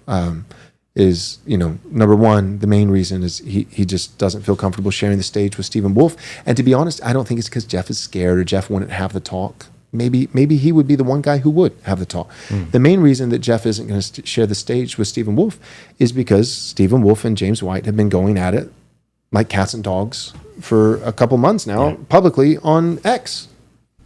And friend-enemy distinction, we all follow it. I'm not advocating for it. I'm not prescribing it. I'm describing it. I'm just describing a reality that exists. We all abide by the friend-enemy distinction. Well, guess who one of Jeff Durbin, right? It's not like, this is inside information. Guess who one of Jeff Durbin's friends is? Right. James White. The other elder. His co-pastor. Of course it is. And that's right. Yeah. That's appropriate. Jeff Durbin, it's appropriate that he would say, now I wish he still would come and hash it out. We even offered, I emailed back Christine, and we offered and said, we'll pay for James White to come also. So let's get Jeff and James White to come, and I will set up. In private, we could do it, but also what I advocated for is I would set up publicly in one of our panels a debate, and we could make it formal and time it, or we could do it informal, and I would moderate, and it would be between 2-on-1, Stephen Wolfe versus Jeff Durbin and James White, and I'll give it a little bit more time. Maybe they will take us up on that offer. I don't want to make the decision for them. I would say probably they won't, but who knows? Maybe they will. But the point is this: we love Apologia, we love Jeff Durbin, and we love James White, and we respect him. I wish he was handling things a little bit differently online. And for the record, I'm sure James White thinks the same about me. Yes. I'm sure he was. I wish Joel Webbin was handling things a little bit differently. And Stephen Wolfe, love Stephen Wolfe. I'm not going to disinvite Stephen Wolfe. I think he's right about a bunch of stuff, and he's one of my friends. And for me, call me old-fashioned, but yes be yes, no be no. I'm one of those kind of guys, So I said yes to Stephen Wolfe, and so I'm going to keep saying yes. Yeah. And so I'm not going to disinvite him. But I can see it from Jeff's perspective. I don't think I would do the same thing. I really don't. I think I would just still go and be like, let's talk about it. Jeff is not willing to do that. My guess is it probably has to do with this whole fifth commandment thing, the spiritual and ecclesiastical application of it being, I think Jeff is trying to honor one of his premier fathers, James White. And James White, I think, has been unfair to Stephen. But honestly, as much as I love Stephen, I want to be unbiased. Stephen has been a bit of a jerk to James White. He has. I mean, Stephen doesn't care. Oh my gosh, it's so funny. Stephen will literally just get on X and he'll just be like, other people are like, Brian Sauvé is much more careful. I mean, Brian will, unless he's tweeting about modesty, and then he'll get 30 million, trolls in the comments. But when he's interacting with someone, Brian's more careful. I try to be more careful. Stephen is not careful. I don't think it's necessarily sinful. Sometimes it might be, but Stephen, for instance, if those of you guys who aren't on X, God bless you. Maybe you're doing something productive with your life. But for those of you who aren't on X, I could basically recap it like this: Stephen will literally respond to James White, and he'll basically say something like, I do not respect you. Your degrees are fake. You're a joke. Sacralism doesn't exist. Sacralism doesn't exist. Debate me. That's how Stephen Wolfe talks to people. Yep. And I'm not even saying it's right. But I'm just saying, if that's how Stephen Wolfe has spoken to James White on more than one occasion, and James White could have handled it, in my assessment, better, but he was upset, and I could see why you would be upset when someone's talking to you like that. And then you get in it over sacralism with Stephen Wolfe and crusades with a bunch of Anon accounts with the laser eyes, which we love. We love the Anon accounts with the laser eyes. You're our people. We love you. But you got all that going on, and James White is just, he's just angry. He's shaking his newspaper, on the front step, of his porch, and the kids are snickering, as they light another bag full of dog poop, and throw it at him, which is not appropriate and shouldn't be happening. That's the scene. That's the context. And then if you have a spiritual son in the faith, like a Paul and Timothy situation, aka James White and Jeff Durbin, then Jeff Durbin's maybe going to back out of your conference, and that's just the way it goes. So no animosity towards Jeff Durbin, no animosity towards James White, no animosity towards Stephen Wolfe. I know it's crazy because you guys all think I'm extreme, but every now and then there's a few guys who get it. I'll see every now in the comment section there's a few guys who have watched long enough. God bless you guys. I appreciate that at least 3 people in the history of the internet have taken notice. But a few of you'll chime in. You'll say Joel's one of the most ecumenical guys in the Reformed camp. Yeah. And it's a little self-serving, but I'd like to think that's true. And so, anyways, apology is still warmly invited. But I understand that as of now, their answer is no. And so, where are we going to go from there? Like, that's the final question. Where are we going to go from here? We've got some, I think, pretty exciting ideas. Yeah. There's a few different ways to slice it, but there's some cool ideas. Yeah. I don't know. I have not made a decision because I don't know. I'm hesitant even how much I should say, but I kind of want feedback. What do you guys think? Should we get like a little bit of feedback? I wouldn't say anything is definitive, but just giving kind of a. You're going to do it anyway. Yeah. It's already Unless Nathan says no. Nathan stops me all. Nathan's the shadow elder. Nathan is the shadow elder. Yeah, he's the guy who says no. But he's a deacon, so that's kind of what deacons somewhat are shadow. I see that gleam in your eye. It's coming out. Yeah. So we just I've got I think some good ideas. One is and none of these guys have said yes, so I'm not even trying to put them on the spot. I'm not. Not even all of them have been asked. That's true. Not all these guys have even been asked, but the ones that I'll mention right now have. Okay. So one idea is I was thinking about getting the new founding guys out. So I've reached out to them, and we're going to schedule a call and talk. And they may want to do it. They may not want to do it. I may continue to rack my brain. I may end up not wanting to do it. But I love those guys either way, whether we go with them or not. They're friends. They're FREN friends. And so. But that would be Nate Fisher, and that would be kind of cool. So you lose Jeff, but that in this scenario we'd get the whole team because for the price of Jeff, just being frank, and part of this is not, and this isn't like this is what we offered. Jeff didn't demand. He wasn't like my fee is such. Jeff didn't do any of that, but we offered him a pretty generous honorarium, and also he's further and would need to fly and do a hotel and all this kind of stuff. Whereas these guys are they're 2.5 hours away from us. They're in DFW. So in this scenario, I would try to get Nate Fisher, Josh Abatoy, Timon Klein, and I'd also try to get Santiago Pliego. So I'd go for the 4 horsemen. Just get the whole package. And so bring all 4 of them out, and I'd get them. We're going to be able to have like 3 or 4 panels. So I would have all 4 of them, utilize all 4 of them in a panel. I would get 1 or 2 of them, at least 1, but 1 or 2 of them, depending on you, audience, and who you guys would like, to do a main session, to take Jeff's spot there. And then I would also maybe even, to make it worth their while, and see if they might support us a little bit with Right Response and help us with the conference, I might even, throw in like a sponsored lunch. Because here's the deal. Can you grab that book real quick? Everybody knows, but But for those of you who don't, so I literally wrote the book. I'm not even saying it's a good book, but it is the book, and I wrote it. So I literally, and I don't write many books, but I literally wrote the book, Fight by Flight, all about conservatives and Christians relocating, right? Geographically relocating, going to places that are more winnable, not just retreating, but in advance to the rear, right? Trying to, fighting another battle, one that we can win. And so, and the new founding guys have projects, like Ridge Runner and things like that, where they're literally starting whole towns that are conservative and Christian, and I think the timing. I went up and visited Nate recently, and if my memory serves me, I think the timing of our conference and them kind of unveiling another project that I'm not at privy, and I don't even have the details to say where it would be and when it would be, but the timing would be in that general ballpark to where we're having a conference and they're about to put some new opportunities for relocating to a conservative Christian town out to the public. And so we could do like a sponsored lunch where we fit the bill. Everybody who's interested gets a free lunch, and I imagine you guys coming to the conference, half of the people at the conference would go to that lunch. You could have, 1,000+ people at the conference, 500 of them go to the lunch, and then just have Nate Fisher and Josh, Abatoy present for 2 hours and take Q&A and stuff about here's our project and here's the costs, and so that's one option is the new founding thing. I think that could be a really good partnership with.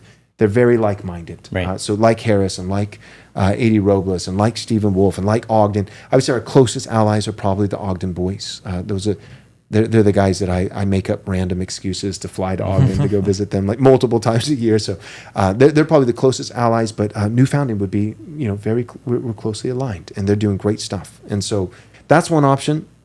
And then like almost opposite option is maybe we go super normie, and. Like we've already got, you've already got the Ogden guys, you've got Isker, you've got Dusty Devers, the Christian Prince, just like throwing bills on tables to completely abolish porn and abortion and even sexting with inappropriate pictures with someone you're not married to. God bless them, the Christian Prince, Dusty Devers. So you've got your certainly not normie speakers at the conference. You got the Ogden boys, you've got Stephen Wolf, for goodness sake, right? That's not normie. That's the real deal. And so maybe we can afford to go a little bit, back to the whole conversation with Michael in the chat. We can go to Big Con, Conservative Inc. And so I had, I'm not good at keeping secrets. This is where Michael was getting at. But so I had a talk with Charlie Kirk, his previous executive assistant. And here's one of the things. So I understand Charlie Kirk is he's big con. But I will say this: some of you guys, if you know who Charlie Kirk is, Turning Point USA, if you follow him at all, I appreciate him. I don't agree with everything. I would be to Charlie Kirk's right. I think probably a good bit to his right, I'm to Matt Walsh's right, as well. But same thing. We went and watched the movie. Happy to give some money to someone other than degenerate Hollywood, and so grateful for Matt Walsh, grateful for Charlie Kirk, in a general sense. I do believe he's a brother in Christ and a Christian. Maybe not the best theology. I'm pretty sure he's Dispy and pre-mill, and I don't think he's reformed. And but I believe he's a brother in Christ. He has a Christian profession of faith, and politically he does really good work. He really does. He's a fighter. He's a fighter. So I had a talk with a guy that I have a relationship with, who was his. He's since been. He's still with Turning Point, but holds a different position. But executive assistant to Charlie Kirk, so friends with him and sees him on a daily basis, and didn't get a yes. Charlie's it's game time. It's game time right now with the election and stuff. So I won't get to talk to Charlie, or get an answer about that for a while. But that's so maybe we go the normie route. And what I was going to say about Charlie is, one, appreciate him, but two, I don't know about you guys listening, but I have a sneaking suspicion I keep getting disappointed. We're constantly, it feels like every day we get disappointed by somebody who comes out and is like, oh, that's an L, But I feel like I've seen some W's from Charlie lately, and a little bit of moving right. Yep. Yeah. I feel like he's moving with the Overton, and moving faster, I think, than the Daily Wire and a lot of other kind of big con groups. For instance, we did our MLK, Michael Martin Luther King episode, Jr. And it's like, yeah, he's funded by Jews, and he's a Marxist, and not a Christian for sure. Not a Christian. He's in hell. He was a heretic and was having an orgy, a night before he died. So, not a hero, and set the country back. Was not helpful. But you know who else did an episode pretty much exactly like ours? Yeah. Charlie Kirk. Charlie Kirk did that episode on MLK. Like a year ago was like everybody else, quoting him like, I just want to get back to Martin Luther King Jr., where it's about the content of the character of the heart and not the color of your skin, And then in 1 year, Charlie Kirk just red pills into infinity, and it's like MLK is an op, and so I've got some hope.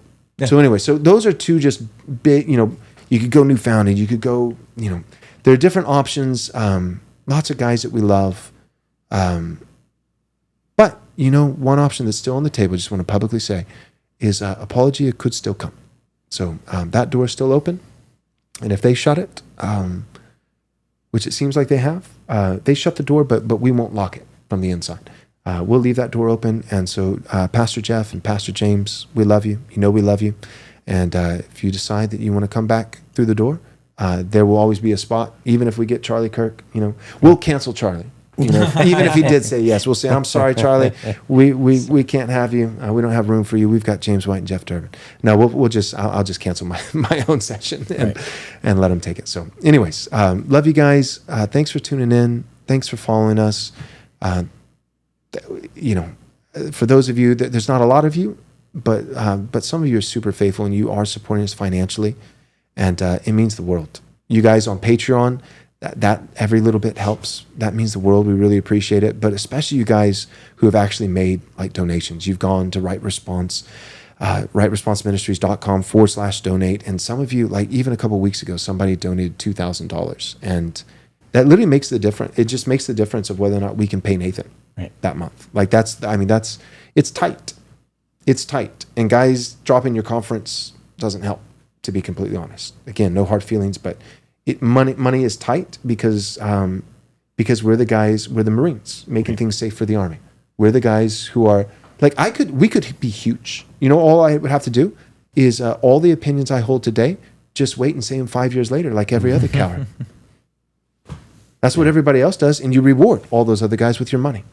And so, if you could, maybe share a little bit with us, so that we can stay in business, so that we can go in and make things safe. Because honestly, if you don't support ministries like Conversations That Matter with John Harris and A.D. Robles and Joel Webbin and Stephen Wolf and Ogden, Utah, Kings Hall, and if you don't support these ministries, big conservative, they don't come in 5 years later. Right. They only come in 5 years later because we came in first and made it safe. And we can do it, and we're willing to do it, happy to do it, honored to do it for a fraction, a sliver of the amount of money you give to the Daily Wire. But we need at least a sliver, because Nathan has to feed his kids. Yep. We can't do it for free. So that's all I got. You guys, I know I talked a lot because it was kind of like home based. It was like personal kind of. That's right, and it needed to come from me and Jeff and the conference and. Yep. So I know I talked a lot this one. You guys have any other thoughts? We can keep it going. Give one-word answers to the questions that people. Did we actually get questions? I'm so sorry. Okay, let's see. Brothers. Let me read the very top one, the super chat. This is a super chat. Connor, super generous. Oh, okay. Okay. Still, let's shout them out. They deserve some praise. This is super sticker from Connor Suba. No, he sent the sticker with money. Oh, I'm so sorry. He sent a sticker. Gosh, I'm an idiot. Okay, this is why I had to. I used to fly solo, and now I got Michael and Wes. It's like, because I'm like Alex Jones. It's like, I'm a little retarded. So Connor Suba. He gave $10 and just said thank you. And the only reason we're mentioning it is because $10 means something. So Connor Suba, thank you, man. In Biden's economy? Oh my gosh, $10 in Biden's economy. That's like $1 million. Thank you, Connor. Very kind. Okay. We did Michael's. Michael's. Brothers who constantly purity spiral and counter signal. What do we do What with do them? you do with them? This is what you do, right? So if you're talking about the abolitionists, maybe Does he mean like in his personal life, or are we talking on Twitter? probably Just in I think general, it's probably the Twitter, brothers right? in Christ, Yeah. broader sphere in Yeah. the local church, I'm sure, but then also the broader sphere. This is what I'm doing. Okay, so who was that? Let's name him. Let's give him credit. Seth Seth Evans. Seth Evans. It's a good question, Seth. Thanks for writing it in. This is my opinion. Everybody's taking different approaches, right? So like William Wolf is just, he's decided he's taken the tactic of ain't nobody got time for that, and he's just dunking on abolitionists right now, left and right. He is not being kind. He is not being charitable. He's just like, we've got an election to win. You guys are idiots. How much is Kamala paying you? And that's about that. That's not my approach. I love William, by the way, and I understand his tactic. I'm not saying he's wrong, but that's not the tactic that I've taken. Dusty Devers is a personal friend. He's coming to our next conference. He came to our last one, and Dusty gave me a call last week, and he just called me of his own free will. I didn't set it up or initiate, and said, "Hey, Joel, I just wanted to thank you because I've watched you in the way that you're." Again, people don't. You should mention he's an abolitionist. That matters to what you're about Dusty to say right Devers now. is an Yes. abolitionist, and he said, "Joel, a lot of guys are just going balls to the wall against the abolitionists because of the Trump thing, and you're not, and like you're actually being kind. Like I did a debate with Ben Zeisloff, Yep. and me and Ben are still texting privately, just me and Ben, and even just today, he shot me a text message about something, and I think it was White Boy Summer related. But the point is, I love Ben Zeisloff, and here's the deal: eventually, the election will pass. Yep. And 2 months from now, you know who I'd like to still be friends with? Ben Zeisloff. Right. Like see point A. Go back to the whole point of this freaking episode is, have we not lost enough friends already? Like I'm tired of losing friends. Now there comes a point where it's like your friends they lose you, and there's nothing you can do about it. And then there comes a certain point where they're sabotaging your chances of victory, and you've got to call them out, and that happens. And I've done that. But man, I don't want to publicly ridicule and cancel another friend every other day. Yep. I'm just tired of it. So I like Ben Zeisloff. I think he's wrong about voting for Trump. And I think if he just wasn't doing it personally, that'd be one thing, but he is encouraging and seeking to persuade other Christians to not vote for Trump in his state, which is a swing state, arguably the Everything most important goes one, through Pennsylvania. Pennsylvania. Yep. I think that is idiotic. I think he is. I literally think. I don't think he's being paid, but I think it would be worth Kamala's treasure chest, her war chest, Right. to pay Ben Zeisloff right now. You have fewer allies who are serving you better Yep. than the abolitionists right now. If you're Kamala Harris, I mean, like that's how I feel about it. That is how profoundly I disagree. Here's the deal, though. Ben loves the Lord Jesus Christ. He's my brother. He's my friend. And he's tired of babies being murdered. And he's tired of just choosing the lesser of two evils. And I get it. I disagree, but he's not crazy. He's not crazy. And I'm not going to cancel another friendship. I hope when this election's over that me and Ben will still be friends. You know, so Dusty and me are friends. And so back to the question, Seth Evans, it's a great question. Thanks for writing it in. But what do you do with the guys who are purity spiraling? I don't know, man. I think you just try your best to be patient and try to honestly evaluate and say, like, are they purity spiraling? Maybe I'm compromise spiraling. Maybe I don't know. Maybe they're right. You know, like really work it out. And if at the end, and I did that with the abolitionist issue, and I got all the way there, all the tenets of abolitionism and their position, except for voting in a general presidential federal election. That's literally the only thing we disagree on. And I got blasted by them for disagreeing on that one point.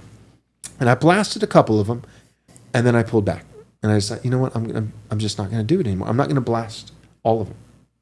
Like Russell Hunter, I'll blast him because we were never friends, and he's perfectly comfortable slandering anyone. So I'll blast him. But Ben Zeisloff is honorable. James Silberman is honorable. Dusty Devers is honorable. I'm not going to. So I think, what do you do with the purity spiralists? I think what I'm getting at is pan out. So they're purity spiraling according to what you perceive. So first, you could be wrong. Second, even if you're right, you're purity spiraling in one instance. Pan out, get the 30,000-foot view, and who is this? Like, who are we talking about?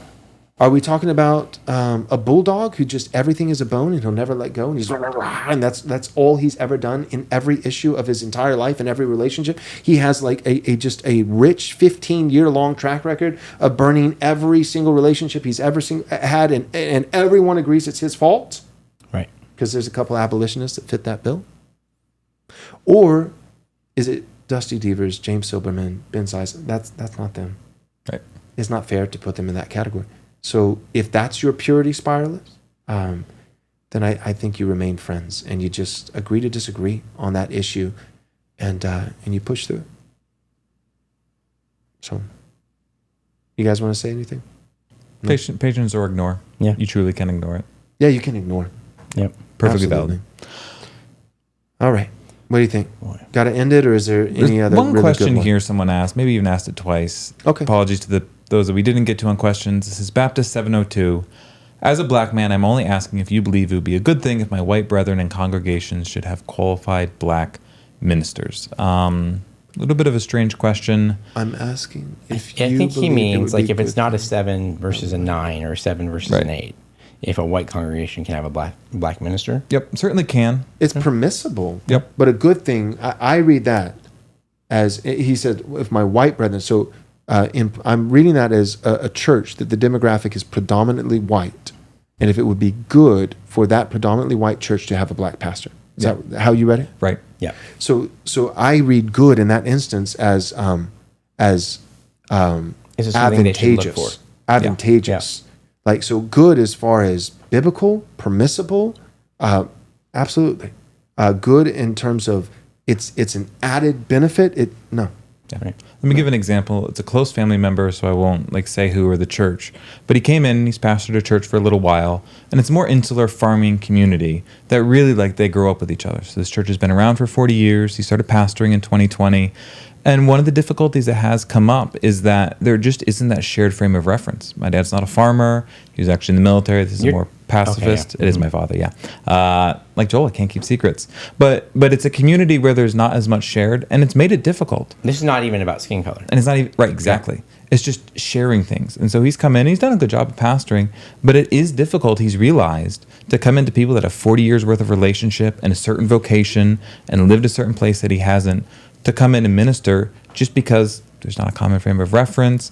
And so with that, like, well, is it black? Is it advantageous? No, it's not. And actually, being different culturally, it could be a negative.